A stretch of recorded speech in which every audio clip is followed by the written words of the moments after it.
ಇನ್ನೊಂದ್ ಕಡೆ ರೈತರ ಪರಿಸ್ಥಿತಿ ಕಂಗಾಲಾಗಿದೆ. ಬರಗಾಲ 2 ತಿಂಗಳು ಜೂನ್ ಜುಲೈ ಮುಂಚೆ ಮಳೆ ಕೊಟ್ಟಿಲ್ಲ. ಇವತ್ತು 30% ಜೊತೆಗೆ ಆಗಿದೆ. ಬರಗಾಲ ಪೂರ್ತಿ ಆಗಿಲ್ಲ, ಸರ್ವೆ ಆಗಿಲ್ಲ. ಈ ಸರ್ಕಾರ ಪುಕ್ಕಟ್ಟಿ ಸರ್ಕಾರ, ಕಾಸಿಲ್ಲ. ಇವ್ರ ಹತ್ರ ರೈತರಿಗೆ ಒಂದು ನಯಾ ಪೈಸಾ ಕೊಡದೇ ಬರಗಾಲ ನಿರ್ವಹಣೆ ಮಾಡ್ತಾ ಇದ್ದಾರೆ.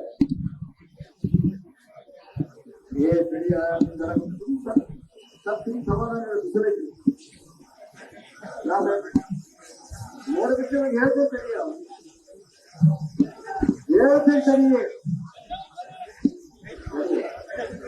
ಬರಗಾಲಕ್ಕೆ ಒಂದು ನಯಾ ಪೈಸಾ ಕೊಟ್ಟಿಲ್ಲ.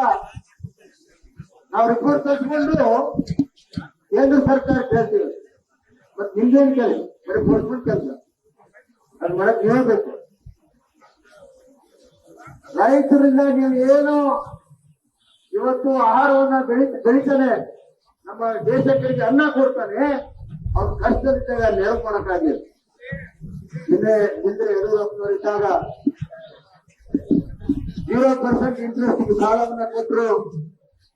ಪ್ರವಾಹ ಬಂದಾಗ 5 ಲಕ್ಷ ರೂಪಾಯಿ ಮನೆಯನ್ನ ಕೊಟ್ಟರು. ನಾವು ಬೆಳೆ ಪರಿಹಾರ 2 ಪಟ್ಟು ಕೊಟ್ವಿ. ರಾಜ್ಯ ಸರ್ಕಾರ, ಕೇಂದ್ರ ಸರ್ಕಾರ 6,500 ಕೊಟ್ರೆ ಒಣಭೂಮಿಗೆ ನಾವು 13,000 ಕೊಟ್ವಿ. ನೀರಾವರಿಗೆ 25,000 ಕೊಟ್ವಿ. ಒಂದೇ ಕಡೆಗೆ ತೋಟಪಟ್ಟಿಗಳಿಗೆ 28,000 ಕೊಟ್ವಿ. ಸಿದ್ದರಾಮಯ್ಯ ಬೇಸ್ ಕೊಟ್ಟು ಕೇಳ್ತಾ ಇದ್ದ, ಯಾವಾಗ ಕೊಡ್ತೀರಿ, ಎಷ್ಟು ಕೊಡ್ತೀರಿ ಅಂತ. ನಾನು ಸರಿ ಸಿದ್ದರಾಮಯ್ಯ, ನೀನು ಗುಣ ಮಗ ಕೊಡೋರು ನಾವು ಹೇಳ್ತೀವಂತ ಮರೆದು ಎಲ್ಲ ಕವರ್ ಕೊಟ್ಮೇಲೆ